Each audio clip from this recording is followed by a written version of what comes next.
We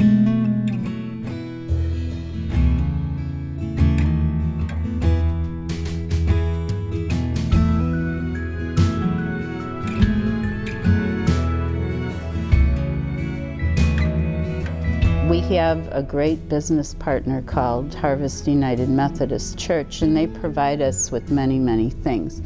They help us get food for our families. We keep a stocked pantry. We have Pack-A-Sack, which is food that children take home on weekends.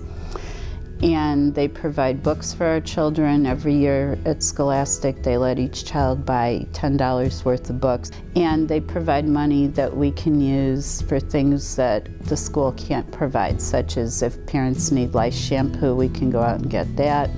We can, get socks, underwear, things like that that people might need.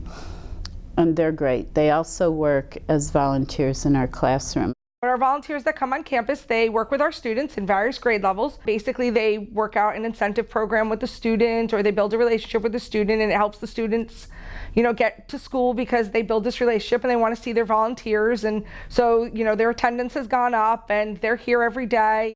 I can say after 3 years of doing this, we've seen quite an improvement. And what's really great about it is the kids get to know all of us, and they look forward to seeing us because they know they get personal attention. We just love it, and it helps the kids. We're proud to do it, and the kids are eager to see us.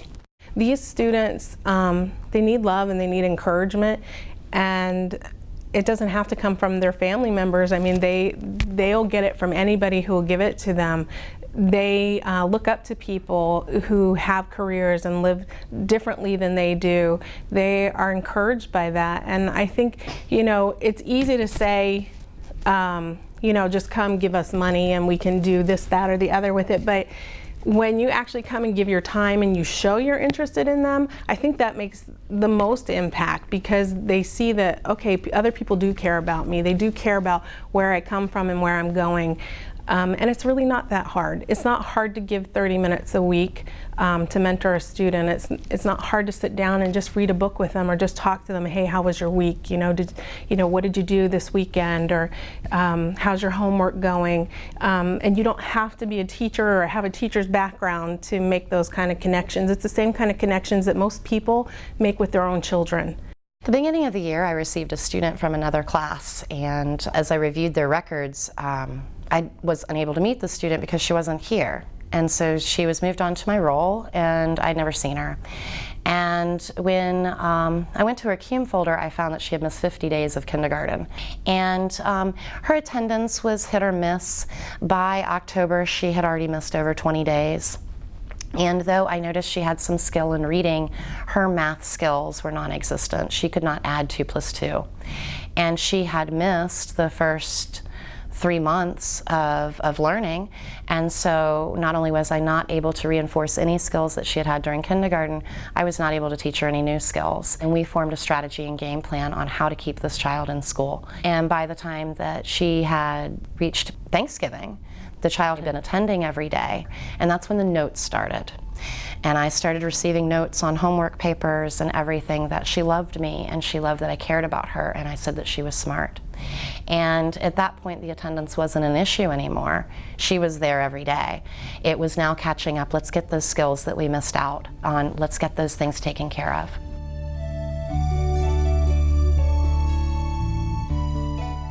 Every year we also have a book fair, which could be a nightmare at this school because none of the students could really participate very much because it requires money, which they don't have. And so you'd set up this big, gorgeous book fair with all these amazing books, and then the kids would all come down and they'd take their little wish list and they'd pick out all the books that they would like to have, and then they can't get them because they don't have the money to buy them. So the most they could ever buy would be like some pencils or an eraser or maybe a dollar book off the dollar table until Harvest. And Harvest came in and kind of adopted the book fair, and they buy every child at Samoset, they give them a gift certificate for $10. And every child is allowed to buy books at the book fair with that $10, which is just amazing. So now all my kids can participate. They get so excited when the book fair is coming, which causes them to all want to come to school. And they bring their parents, which is amazing because getting that parent connection in. We have some special activities while the book fair is going on where the parents can come and have lunch with their child and then shop at the book fair with their child. And then we try to couple it with an event that's going on at Samoset in the evening. So this year we did report card conference for third quarter. And so the parents could come, pick up the kids' report card, and then visit the book fair with their students. And then they have their gift certificate. So if the parents don't have money for their children to buy a book, it's okay, because the children have their gift certificate from Harvest.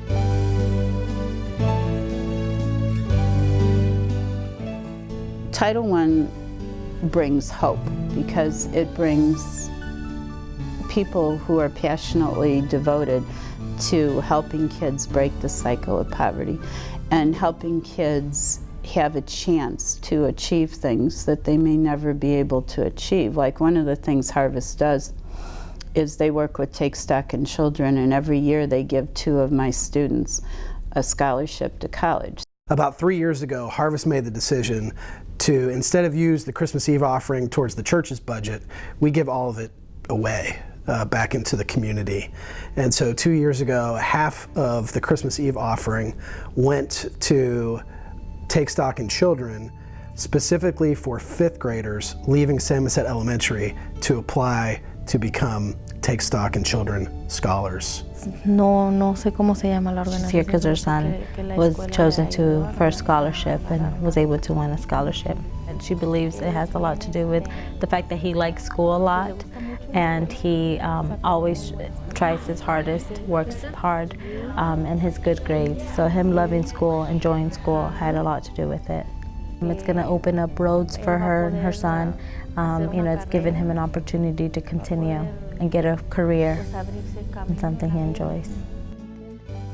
Yeah, she says she's very happy for him, because he will be truly somebody in life and do something with his life.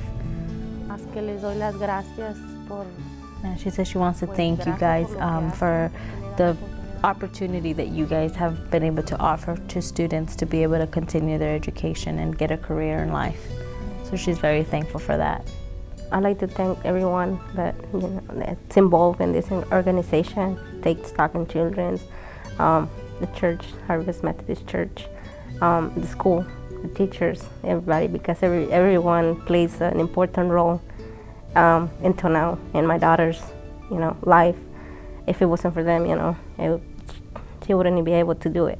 So I'm very thankful for everyone that has helped her, has been in her life, and for her mentor that until now she meets with her, every Tuesdays, and I'm very happy with them, and I would do anything for them to, to keep going forward and moving forward. Sometimes there's no words I can explain, I would like to say much more, but I'm very thankful for everyone, and may God bless everyone of you.